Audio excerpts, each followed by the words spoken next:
આગળ સમાચારમાં વાત કરીએ તો સુરતથી સમાચાર પ્રાપ્ત થઈ રહ્યા છે। મહત્વપૂર્ણ સમાચાર કહી શકાય। સુરતથી એમએલએ સંગીતા પાટીલનો ફેક ફેસબુક આઈડી। મહત્વપૂર્ણ સમાચાર, ફેક એકાઉન્ટ બનાવવામાં આવ્યું છે। સંગીતા પાટીલના નામે બોગસ ફેસબુક આઈડી બનાવવામાં આવ્યું છે। તો ફેસબુક આઈડી બનાવી પૈસાની પણ માંગણી કરી હતી। સંગીતા પાટીલે પોસ્ટ કરીને આ માહિતી આપી છે। તો સુરતના એમએલએ સંગીતા પાટીલનું ફેક ફેસબુક એકાઉન્ટ બનાવ્યું છે।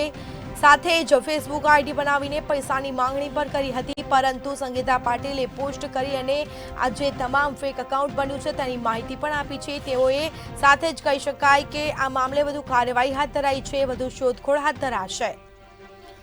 તો એમએલએ સંગીતા પાટીલનું ફેક ફેસબુક આઈડી બનાવવામાં આવ્યું છે।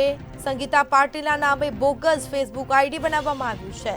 સાથે જ કહી શકાય કે ફેસબુક આઈડી બનાવીને પૈસાની પણ માંગણી કરવામાં આવી છે। સાથે જ બીજી તરફ આ મામલે વધુ શોધખોળ હાથ ધરાશે। ફેક એકાઉન્ટ કોણે બનાવ્યું છે તે મામલે વધુ તપાસ હાથ ધરાશે। વધુ વિગતો સાથે સંવાદદાતા દિવ્યેશ પરમાર આપણી સાથે લાઈવ જોડાઈ ગયા છે। જી, સુરતના એમએલએ સંગીતા પાટીલનું ફેક ફેસબુક એકાઉન્ટ બનાવવામાં આવ્યું છે, શું માહિતી?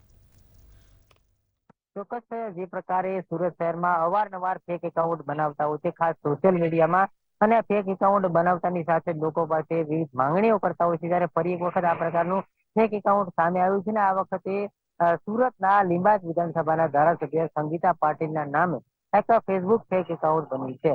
આ ફેસબુક ફેક એકાઉન્ટ બનતાની સાથે ધારાસભ્યને આ વાત ધ્યાને લાગી હતી ને તેમણે તેમાં જ પોસ્ટ કરી હતી કે આ મારું ફેક એકાઉન્ટ છે, એટલે કોઈએ પણ આની ફ્રેન્ડ રિક્વેસ્ટ એક્સેપ્ટ કરવી નહીં, અને એક્સેપ્ટ કરી હોય તો કોઈ પણ પ્રકારની લેવડ દેવડ કે વ્યવહાર કરવો નહીં। સાથે જ પોલીસ મથકે આ સમગ્ર મામલાની જાણ પણ સંગીતા પાટીલ દ્વારા કરવામાં આવી છે। મહત્વનું કહી શકાય કે જે પ્રકારે ધારાસભ્ય સહિતના લોકો છે તેમનું ફેસબુક ફેક એકાઉન્ટ બનાવવામાં આવે છે, ખાસ કરીને તેના ફોટાનો ઉપયોગ કરવામાં આવે છે અને તેમના નામનો ઉપયોગ કરવામાં આવે છે।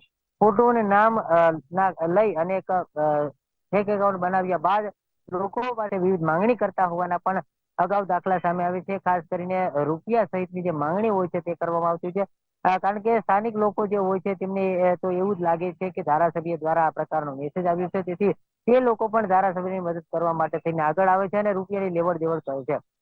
પરંતુ હકીકત ધારાસભ્ય ને ખ્યાલ ન હોય અને તેના જ ખાતામાં તેમના જ નામે આ રૂપિયા સહિતની લેવડ દેવડ થતી હોય છે। ખાસ કરીને ફોટા અને નામનો દુરુપયોગ કરી આવા લેભાગુ તત્વો અનેક વખત આવા ફેક એકાઉન્ટ બનાવતા હોય છે। ત્યારે હાલ સમગ્ર મામલે લીંબાયત પોલીસ મથકને જાણ કરવામાં આવશે। લીંબાયત વિધાનસભાના જે ધારાસભ્ય સંગીતા પાટીલ છે તેમનું આ ફેક એકાઉન્ટ બન્યું છે અને તેના જ કારણે જે કહી શકાય કે તેમને આ વાતની જાણ થઈ હતી અને ફેક એકાઉન્ટ બન્યા બાદ તેમણે સમગ્ર મામલે પોલીસને જાણ કરી હતી। એટલે મહત્વનું કહી શકાય કે ધારાસભ્યના નામે આ પ્રકારે જે ફેક એકાઉન્ટ બન્યું છે તેને લઈને તેમને સતર્કતા વાપરી તે જ એકાઉન્ટમાં પોતાની એક કોમેન્ટ કરી હતી કે આ ફેક એકાઉન્ટ છે અને પોતાના નામનું ફેક એકાઉન્ટ હોવાને લઈ આની સાથે કોઈએ ફ્રેન્ડ રિક્વેસ્ટ એક્સેપ્ટ પણ કરવી નહીં અને કોઈ પણ લેવડ દેવડ કે વ્યવહારો કરવા નહીં, જેવી માહિતી પણ સંગીતા પાટીલે સોશિયલ મીડિયામાં જ શેર કરી હતી। જી જી, આ ફેક એકાઉન્ટ જે બનાવવામાં આવ્યું છે એમએલએનું, તે કોના દ્વારા બનાવવામાં આવ્યું છે, કોઈ માહિતી મળી છે કે કેમ? ચોક્કસ હાલ સમગ્ર મામલે પોલીસ તપાસ હાથ ધરવામાં આવી છે। સંગીતા પાટીલે જે છે તે સમગ્ર મામલે પોલીસ ફરિયાદ દાખલ કરી છે અને સાયબર ક્રાઇમ પોલીસ મથક આ સમગ્ર મામલે તપાસ કરી રહ્યું છે। મહત્વનું કહી શકાય કે જે પ્રકારે સંગીતા પાટીલનો આ ફોટો લેવામાં આવ્યો છે તેમજ તેમનું નામ પણ જોડાણ કરવામાં આવ્યું છે, ત્યારે આ ફેક એકાઉન્ટ બનાવનારો જે છે તે તાત્કાલિક જ પોલીસ ના હાથે ઝડપાઈ જાય તે પ્રકારની કામગીરી પોલીસે હાલ શરૂ કરી છે।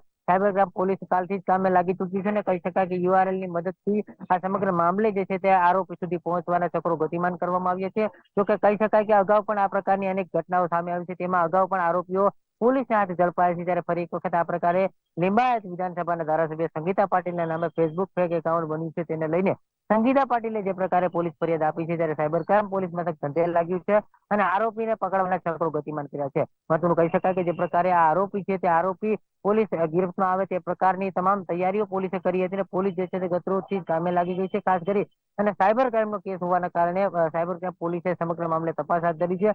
કોના દ્વારા એકાઉન્ટ બનાવવામાં આવ્યું છે, શું કારણો બનાવવામાં આવ્યું છે, તો સમગ્ર મામલે હાલ પોલીસે તપાસ હાથ ધરી છે। જી, તમામ જાણકારી આપવા બદલ આપનો આભાર. તો સુરતમાં ધારાસભ્ય સંગીતા પાટીલનું ફેક ફેસબુક આઈડી બનાવવામાં આવ્યું છે.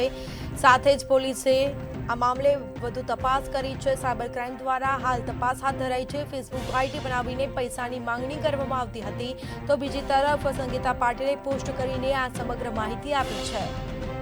તો સંગીતા પાટીલના નામે બોગસ ફેસબુક અકાઉન્ટ ફેક બનાવવામાં આવ્યું છે. આ જે અકાઉન્ટ કોના દ્વારા બનાવવામાં આવ્યું છે તે મામલે વધુ તપાસ હાથ ધરાઈ છે.